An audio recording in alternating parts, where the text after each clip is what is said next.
Hello, it's Virginia with the Yellow Farm back again to show you today how to purl with locks. If you watch other videos of mine, I have some that are knitting with locks, and purling is basically the same. But I'm taking this pattern, which is a purled with locks neck warmer, to Vogue this month, and I wanted to make sure I had up something to show people how to purl with locks if they've never knit with them. So that's what this is for. Let me show you another one of these. I have a purpley one with different colored locks.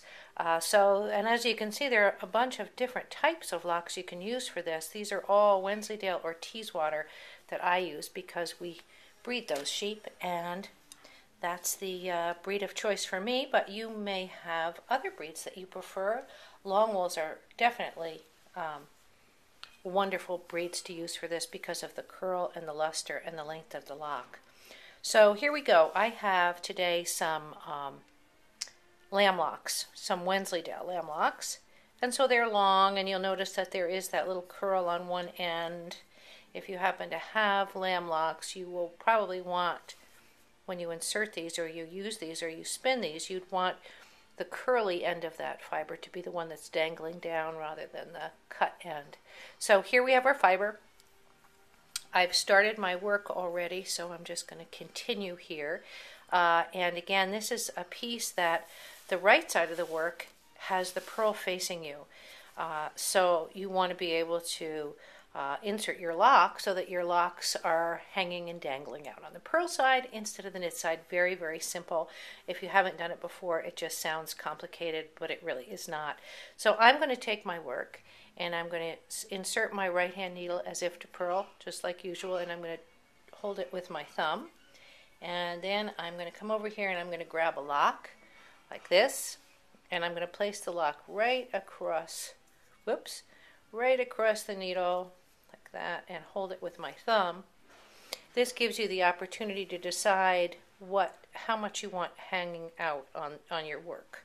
And that looks about good to me. And then I'm going to pick up my yarn. Whoops. One thing about locks is you have to, sometimes they do get in your way. Okay, so you pick up my yarn, and I'm going to grab the end of the lock. I don't quite need that much. And I'm just going to carry it with the strand of yarn while I purl. I'm purling one stitch, and then I'm going to go ahead and carry that same tail with my yarn and purl the second stitch. That's all there is to it. You want to be sure you've locked those, you've really secured those locks in by purling 2 stitches rather than just one, so that they don't pull out of your work.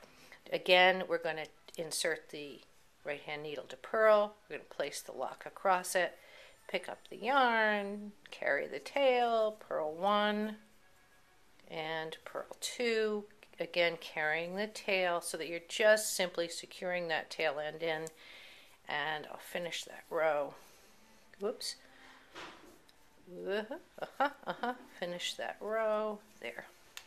And you can see that your locks are in there and dangling down. Now I normally, when I work back on a piece like this, will knit back and only insert the locks on one side of the work. Let's see if you can see that a little bit better. You can, however, if you choose, you can, when you turn your work, you can now knit the locks in, because this is a knit row, and you'd have double locks. But I find sometimes it gets a little heavy and thick if you add them on both rows. So if you're purling, you would just simply knit back, and then when you hit the purl row, you'd start adding your locks again. One lock every 2 stitches so that they're locked in nice and tight, and there you go. When you're done, you'll have something like one of these. I'll show you one other I have. This one, which is another locks collar. And again, these are all knit in every other row. They're purled in every other row so that the back side of the work is a knit.